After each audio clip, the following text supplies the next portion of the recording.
I was 35. I was a mother of 4 children, and I didn't have any further education. And I waited until my youngest son was in kindergarten, and then I decided it was time for me to get an education. I called and wanted to get into nursing because my husband said, well, initially I was in dental hygiene, and my husband goes, well, nurses only work 3 days a week. He didn't know about the 12-hour shifts. When I quit my last career, I knew there was no turning back, and that was great motivation for me to keep going, was I knew that I had to complete the program because I have nothing else to fall back on. I came here for the fall of '69. It was the 3rd class of the college. It's much more complex now. I don't know how they handle it. Yeah, there were times I'm like, I do not want to do this at all. I am not in the mood. And the thing is, you have other people around you going through the same exact thing. So whether it was just like, hey, you want to take a break? Let's go grab a coffee and just, you know, let our minds rest and we'll get back at it. Because it's one of those things you just kind of have to do. Suck it up and get going. It's extremely rewarding. It's a very rewarding thing. Not always fun every day of the week, but very rewarding in the end. That whole experience of having yourself stretched and pulled, I was like, whoa, you know, it could have been with Edith Applegate in anatomy and physiology, or Donald Martin in sociology, or Lorraine Bevan, and I was like, I didn't know humanities were supposed to be work. You know, what are we doing here? You know, this is tough. We had a little kitchenette, and we would be cooking our meals, microwaves, this and that, ovens, and the PA students would be coming down, and they'd start learning how to suture. Well, to learn and do really well at it, you had to practice.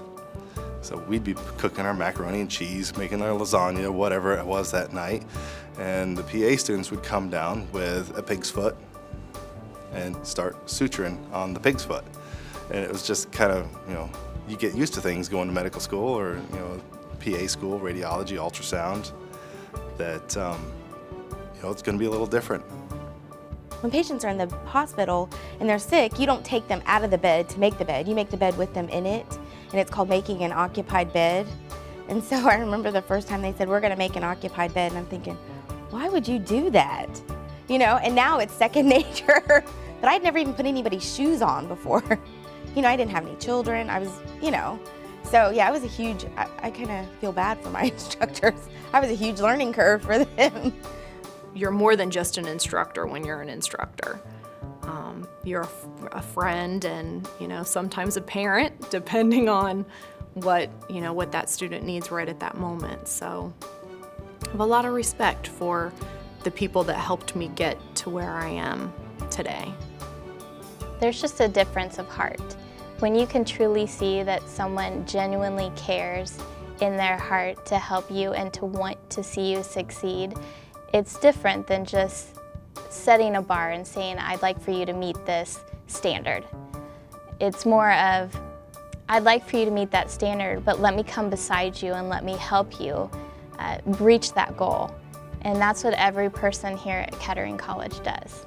It's a unique experience because people will actually ask me, oh, like, you went to Kettering, are you disappointed you didn't get a typical college experience? And then I'm always like, well, what is the typical college experience? You know, and the stereotypical college experience, you know, big schools, partying, whatnot. And honestly, I'm like, no, I think I went to Kettering for a reason. I accomplished that, and I was able to learn and become a better person in that process, which I think is the utmost something you could take away from college. So I think they're the ones kind of missing out so much, not me.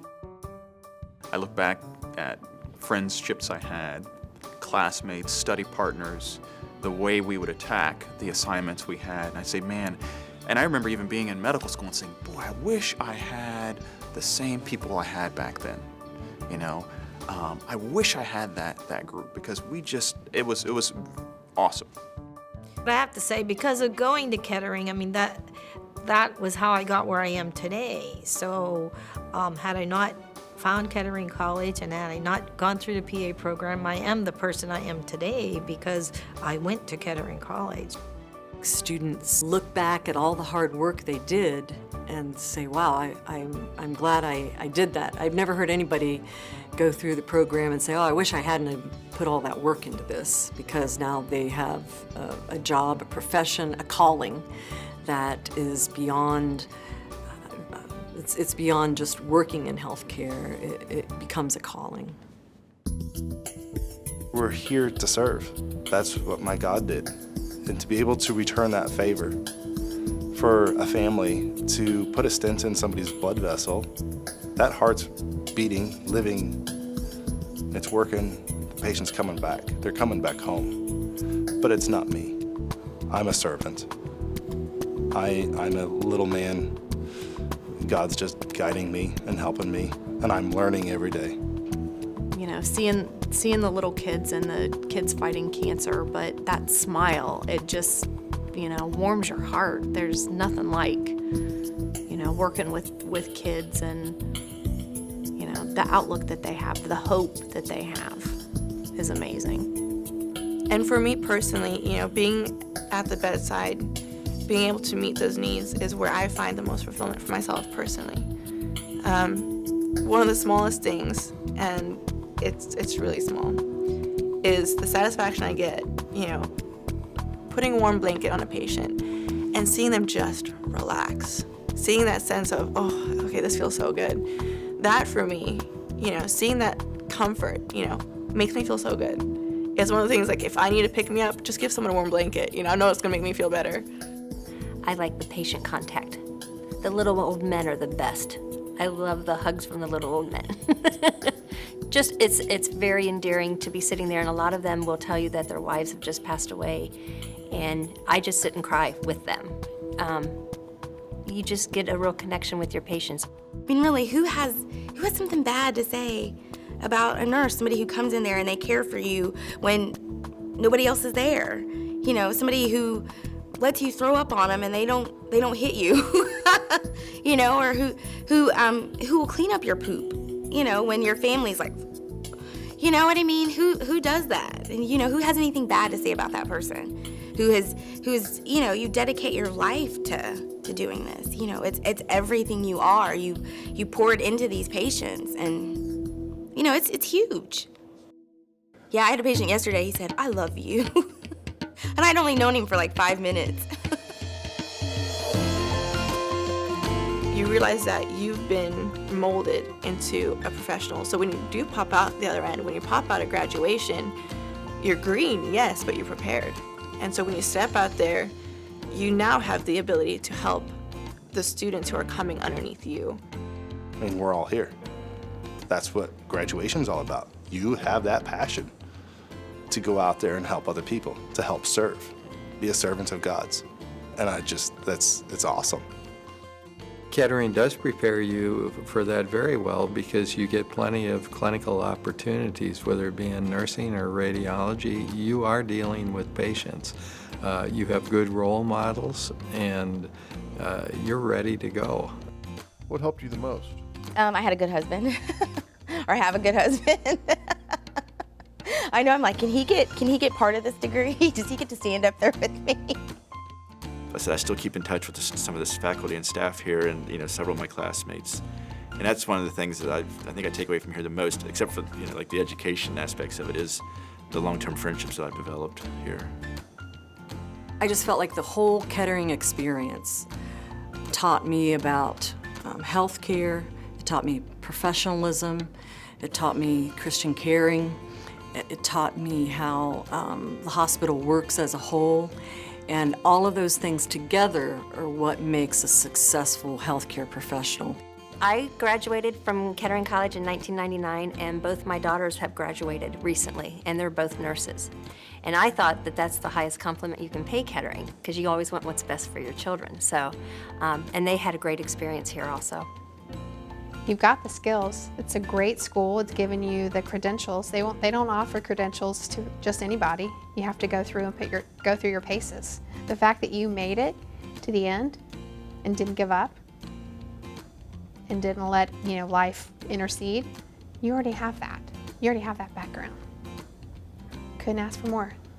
You're still nervous, and there's a good part of that nervous because then you're not reckless. Many a times I would come to work and I would pray before I come to work for guidance and direction, wisdom and knowledge. But learning doesn't stop at the college level. There's always a lot of learning to do beyond that. But there are things that you're going to learn in that first year. And that's just the beginning of it, because I learn something new every single day. But you're just going to have to humble yourself. Listen when you don't feel like it, because there's going to be something that you're going to pick up on, or you're going to have somebody say something a certain way, even though somebody else has told you a bazillion times before, and you think you've heard it all before. Somebody's going to tell you something, and it's going to be really important, and you're just going to have to be humble, very humble that first year, and be ready for a ride, because you're going to learn so much. It's so much, and you're going to continue to learn. You've got to be patient with yourself because you have that scholastic foundation. You know what you're doing. You just need to be patient that your skill at it becomes quicker and better. So you need to be patient. It does come. I can remember so many times driving home from work thinking, what have I gotten myself into? And I really stink at this. But I'm doing okay, and you will too. You know what you're doing. Stay strong, be confident. Don't be overly so, but stay confident. And you'll be just fine. Doesn't matter what program you're in. Like, this is just the beginning, and I can only improve from here, whether it's my skills in the operating room or my skills with patients or interactions and communication, but I only can get better, I guess, and that's my ultimate goal, is to be the best PA I possibly can be. We have excellent, phenomenal students that make phenomenal techs out in the profession. I am so proud to walk into a hospital and see one of our students there, because I know the standards that they have met to be able to graduate from here and to be able to work in the profession. And the experience of being pulled, surviving, up until that point in time I hadn't done anything that challenging, but feeling like I had put my heart and mind into it and did well. I was like, well, let's take a deep breath and try something else. It was really climbing a mountain. And when you get to the top, you're like, wow, whoa, yeah, that was work, but it is so rewarding. Looking back and seeing how he's provided, seeing how God's opened up the doors, it's very humbling to think that he'll take someone like me and just say, you know what, if you're willing, I can, allow you to do these great things through me. And it's the most encouraging thing ever, just to look at that, and so humbling to be a part of that.